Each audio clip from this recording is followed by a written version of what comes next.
de jeito Minas. Hoje ele é gerente. Mas eu mostrando sobre a resistência, a sonoridade, né? Aí ele começou a rir, eu disse, por que tá rindo? Ele falou, rapaz, eu vou te falar também, eu sou engenheiro de Minas. E o cara desse tamanho mais um gênio. Aí foi lá e olhou as caras e falou, não, pega a papelada lá que eu aprovo. Lógico que aprova. Se ele não aprovar, ele é burro, porque isso daqui eu estou usando a norma do bloco. 50 casas lá. Só uma pergunta, esse aqui não tem o sistema de encaixe, a velocidade dele vai... Deixa eu explicar para você, novamente, que acho que talvez você não conseguiu. Porque o solo cimento original não tem encaixe, cara. Ah, tá. Ele não tem encaixe. Para tapear o povo, que por burrice muitas vezes os caras não fazem conta, isso eu, quando era moleque, eu inventei uma história de encaixe só para criar o efeito psicológico. Porque, ó, fecha o olho, põe ele aqui e passa a mão. Medida é medida, cara. Não tem como. Você põe uma régua aqui e vai para o lugar.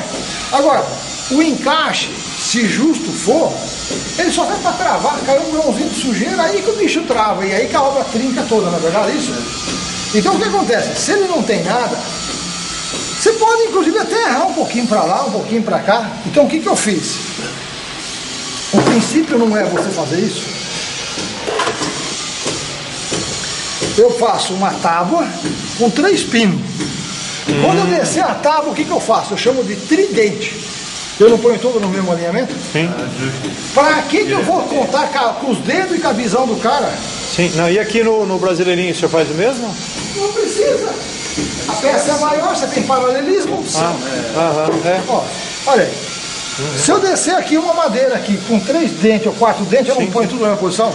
Agora a pergunta é o seguinte, você está vendo o Brasileirinho? Olha bem, ó, o que eu vou fazer, ó. Não está na medida? Dá um toco na mão do cara, manda o cara ficar apoiando na parede. Eu tive uma ideia, você pegar uma placa assim, por exemplo, e já ir colocando junto com a placa. Olha, eu trabalhei para o governo do estado de São Paulo, governo CDHU, e lá nós tínhamos um pessoal muito ignorante, atrasado, engenheiros, arquitetos, pessoas tradicionalistas. Então o que eu fazia? Eu colocava o canto do tijolo, quer ver? Tá por isso. Esse cantinho aqui eu fazia 90 graus. Aqui sai um ferro, aqui sai outro, aqui sai outro. Eu colocava um tubo aqui, outro tubo aqui, e desse arame eu amarrava o tubo para que ele encostado, os outros só encostassem nele. Se o canto não sai fora de prumo, nem da medida, isso. Só que é uma coisa, escantilhão de pobre. Ó, escantilhão de pobre é isso, ó. Você pega 2 tubos, pode ser até redondo, um aqui, outro aqui. Amarra, arame reclusido. Levanta meio metro no plumo, amarra, vamos pôr até aqui, ó. Exemplo, esse tubo tem normalmente 1 metro. Quando chegar à altura final, não está amarrado aqui, afrouxa o arame, levanta ele, amarra de novo em cima. Como é que um cara vai errar o plumo? Não é? Você entendeu aonde que o pedreiro, um bom pedreiro é útil? Para soltar a obra. Daí para frente qualquer ignorante toca. Se os cantos estão gabaritados, certo? Entre um tijolo e o outro, a longa distância, olha, um está aqui, o outro está aqui. Você concorda que mesmo não tendo medida, eu garanto que, ó, estão todos no mesmo alinhamento? Com certeza. Eu apoio de uma ponta na outra, acabou. Não tem que pôr barbante para o cara mais ou menos ver, porque o cara pode ser cego, cara. E ele acha que dá certo, mas não está certo. Tanto é que eu tem um tal de Verdinho, você já conheceu? Verdinho, que chama um rapaz chamado Verdinho. O Verdinho veio na minha palestra e hoje é um instrutor. E ele tinha problema de visão e eu não sabia, o cara era quase cego, cara. E as paredes saíam tudo tortas. Aí eu explicava, pô, você é porco demais. Não, é problema de visão. E ele olhava e jurava que estava certo. Quando ele passava a mão, ele via que estava torto. Aí ele fechava o olho e vinha só na boca. Aí eu falei, vamos fazer, eu posto uma régua e dá uns peteleques na orelha de cada tijolo que vai tudo para o lugar. Voltando para trás. Isso é um tijolo cerâmico. Isso é um brasileirinho. Tá? Isso é um brasileirinho de ignorante. Qual? Esse. Esse aqui é o quebradinho. Esse daqui é de ignorante. Por que ele é ignorante? O que ele tem de errado? Dá uma olhada. Mesmo comprimento, mesma largura, mesma altura, mas ele tem fundo. Para que serve o fundo? Para pôr massa aqui, para pôr outra em cima. Mas quem mandou pôr massa assim, cara? Hoje, eu não sei se está aqui, tem uma bisnaga de assentar. A parte tá, o fundo dela está mais largo. A bisnaga ali. Tá vendo? Ó, Essa bisnaga o senhor mesmo que faz aí? não, essa bisnaga qualquer dona Maroca faz. Isso é um curvinho, Confeitador de bolo. é um curvinho desse de banco de carro, de sofá. Sofá. Costura ele ao contrário, não vai pôr o tecido para dentro, senão vai grudar a massa. Aí você faz um funil grande, que caiba na mão do cara, encheu, e aqui você vai abrir o equivalente a uma caneta Bic. Aí eu quero uma massa mais grossa, corta um pouquinho mais para ficar um pouco mais grosso. E aí o cara vai fazendo assim, ó, na mão dele, ó. Ah, ele vai enrolando. Ele vai rolando ele na mão. O que ele vai rolando? O que vai saindo lá na outra ponta? A massa. Que massa? Um Betonex? Pode ser. Depende do que ele quiser pôr. Terra com cimento? Pode ser. Barro puro? Pode ser. Quer misturar um pouco de cola no meio? Pode ser. Eu costumo pegar e misturar. Eu gosto de uma massa que eu faço, que é uma beleza. Não sendo patrocinador de ninguém, precisa vir que não me dá um centavo para mim. Não existe essa cola de madeira que é chamada Cascorex? A Cascorex é uma cola PVA, inclusive solúvel em água. Você põe 10 litros de terra, 10 litros de terra. 1 litro de cimento e 1 litro de cola, que faz uma gororoba. E essa doragem com quanto de água? Aí você vai pôr água até você apertar ele vazar pelos seus dedos. Quando você apertar aquele escorregar pelos dedos, ele está na medida certa. Só cuidado, que 10 litros de terra, 1 litro de cimento e 1 litro de água é tanta massa, cara, que se você vacilar, você não gasta ela. Então você tem que Fazer proporcional. Proporcional. 10 copos de terra, 1 copo de cimento e 1 copo de água. Faz aquela gororoba, amassa ela, umidade. É 1 copo de cola para 1 copo de cimento. 1 copo de cimento, 1 copo de cola e 10 de terra. Por 10. E água? Água até dá. Até ele vazar pelos seus dedos. Quando você apertar e ela escorregar por tudo, é que ela tem fluidez. Acabou o problema. Aí você vem aqui, ó. E ó.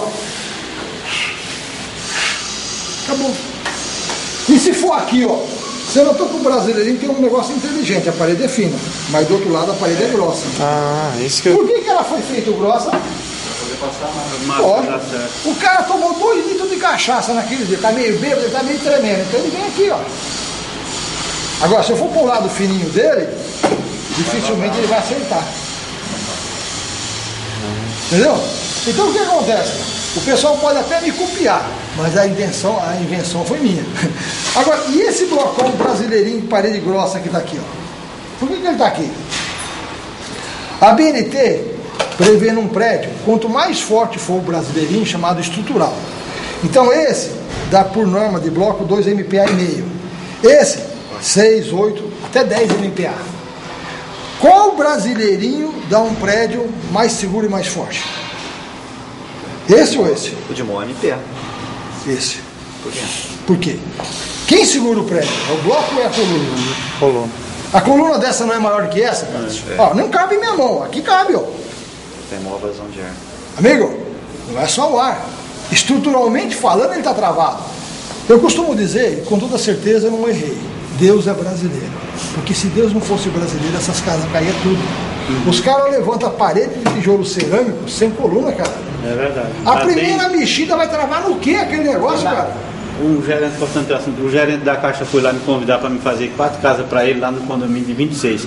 Aí o sócio dele me levou, antes de me apresentar, ele me levou para olhar lá uma casa feitinha no sistema convencional.